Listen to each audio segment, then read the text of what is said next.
মা আমি বেরোলাম। না রে মা, তোর যাওয়া লাগবে না, তোর কোনো চাকরি বাকরি করা লাগবে না। তুই আমার কোলের মেয়ে, তুই আমার কোলে থাক, তোর কোথাও যাওয়া লাগবে না। তোর জীবনটা তো বাঁচবে। তা কি করব বলো?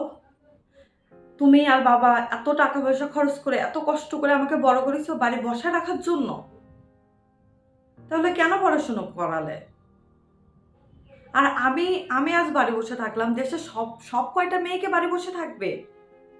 এই জন্য কি তোমরা আমাকে মেয়েদের জন্ম দাও, মেয়েদের বড় করো? কেন মেয়েরা কেন স্বাধীন না মা? আমিও অত কোনো কথা শুনতে চাই না মা। তুই বাড়ি থাক, তোর কিছু করা লাগবে না। যতদিন না এদের যোগ্য শাস্তি হবে ততদিন মেয়েরা কোথাও নিরাপদ না। কারণ সবাই জানে যে এদের এদের কোনো শাস্তি হবে না, এদের কেউ শাস্তি দেওয়ার মতো এদের ক্ষমতা রাখে না। এই জন্যই বাদ দাও মা। তোর মাস্ক কই? তোকে না আমি বারবার বলেছি বেরোনোর সময় মাস্ক পরে বেরোবি, যাতে করে মুখ টুক কিছু দেখা না যায়।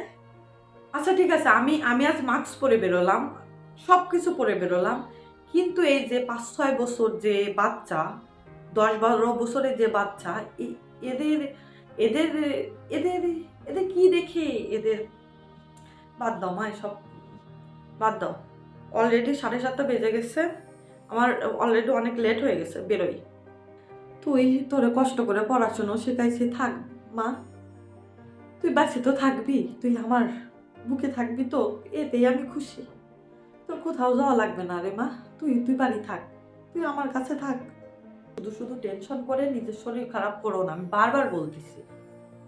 যা হবে দেখা যাবে। তোর তোর কিছু হলে তোকে কত কষ্ট করে আমি মানুষ করেছি। তুই হলে তোর বাবা কত খুশি ছিল যে আমার ঘরে লক্ষ্মী আছে, লক্ষ্মী। সেই তোর বাবা, তাই আমরা ডাকে বলতেছে মেয়ের কোনো চাকরি বাকরি করে দরকার নেই, মেয়ে আমার বাড়ি থাক।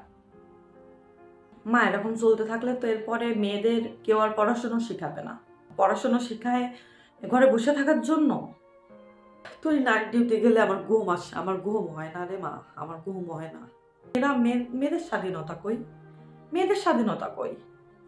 আজও রাস্তাঘাটে যেতে গেলে যে পরিমাণে, বাদ দাও মা, তুমি শুধু শুধু টেনশন করো না, আমি ঠিক থাকবো, পৌঁছে তোমাকে কল দেব। আর শুধু শুধু টেনশন করো না, যা কপাল আছে তাই হবে। এরা যদি বুঝতো একটা মেয়েকে তার মা বাবা কত কষ্ট করে আদর যত্ন করে বড় করে, কিভাবে। না এখন সত্যি তোমার ওই কথাটা মনে পড়ে যে মেয়ে হয়ে জন্মানোই পাপ। উফ, তুমি টেনশন করো না, তুমি টেনশন করলে কিন্তু বাবাও টেনশন করবে। কিছু হবে না, আমি বেরোচ্ছি, দেরি হয়ে যাচ্ছে। কোনো চাকরি বাকরির দরকার নেই আমার, পড়াশুনো শিখাইছি ওই পর্যন্তই থাক। মেয়েরা যেদিন স্বাধীন হবে সেদিন তুই যাস। শোনো মা, স্বাধীনতা সেই দিনে আসবে যেদিন প্রত্যেকটা মানুষ, প্রত্যেকটা মেয়ে রাস্তায় বেরোয় নিরাপদে বেরোতে পারবে। তার আগে স্বাধীনতা কখনোই আসবে না। তুই কখনো আমার কথা শুনিস না রে মা, তুই কখনো আমার কথা শুনিস না। সেই যে দিই থেকে গেলি। যাই হোক মা, বেরোলাম।